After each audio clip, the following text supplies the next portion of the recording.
कैसे इस कुर्सी को हथियाया, लेकिन वो कॉम्पिटेंट नहीं थे इस पोस्ट के लिए। शायद वो जिस पोस्ट पे पहले थे सरकारी लेवल उसके लिए होंगे, लेकिन एज ए पॉलिटिकल सिस्टम और लोगों को रिलीफ देने के लिए वो पिछले 3 साल से लगातार, चाहे वो पहली मीटिंग रही आज तक, हम उनको जिन मुद्दों को लेकर उनसे हम बात करते रहे कि शहर के अंदर एक आम राय होनी चाहिए सारे काउंसलर्स की, क्योंकि ये शहर एक इंडिविजुअल का नहीं है, ये शहर सबका है, 21 के 21 काउंसलर का है। और इस शहर की बेटरमेंट के लिए सबके प्रयास का जो है वो होना चाहिए। और हमने देखा कि डॉक्टर साहब एक कठपुतली की भांति इस चेयर पर बैठे थे, उनका कोई डिसीजन, कोई फैसला उनका अपना नहीं होता था। पहले रिमोट एक के हाथ था, अब कुछ महीने 1.5 महीने से एक रिमोट कहीं और चला गया था।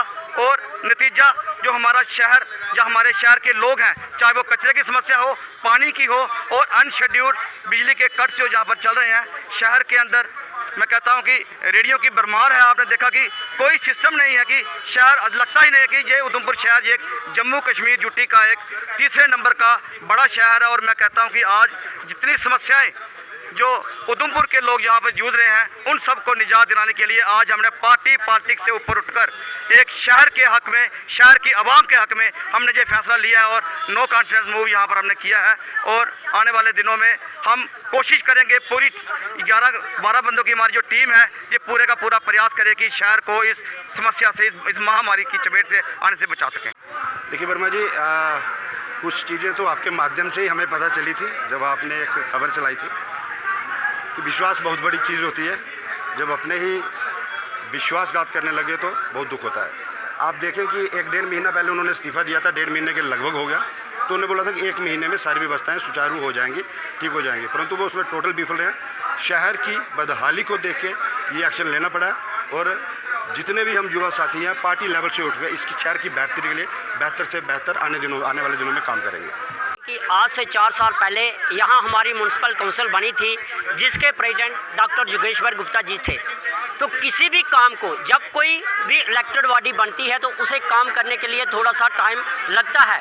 इसलिए जब आपने कहा कि 3 साल क्यों लग गए, तो हमने यहाँ उन्हें पूरा मौका दिया। जब भी हम उन्हें कोई काम करने के लिए बोलते थे तो वो उस पूरे सीरियस तरीके से नहीं लेते थे। जितने भी काउंसलर अपने वार्ड की समस्या बताते थे, वो चंद काउंसलर्स की बात करते थे, सिर्फ उनकी बात सुनते थे, तमाम लोगों की बात वो नहीं सुनते थे। कई बार उनसे कहा गया कि सर जितना भी पैसा है आप इसको डिस्ट्रीब्यूट करते हैं तो इसको वार्ड की हदबंदी के हिसाब से बांटिए, पॉपुलेशन के हिसाब से बांटिए, ताकि जिस वार्ड में ज़्यादा लोग हैं उन्हें ज़्यादा बेनिफिट मिल सके। लेकिन डॉक्टर साहब अपनी ड्यूटी जो है प्रॉपर तरीके से परफॉर्म करने में विफल रहे हैं, जिसका नतीजा आज यहाँ ये मिला कि तमाम काउंसलर्स इकट्ठे होकर, यहाँ किसी पार्टी पॉलिटिक्स का भी कोई मसला नहीं है, तमाम काउंसलर्स यहाँ पर इकट्ठे हुए और आज उन्होंने डॉक्टर साहब के खिलाफ जो है एक नो कॉन्फिडेंस मोशन जो है वो मूव किया है।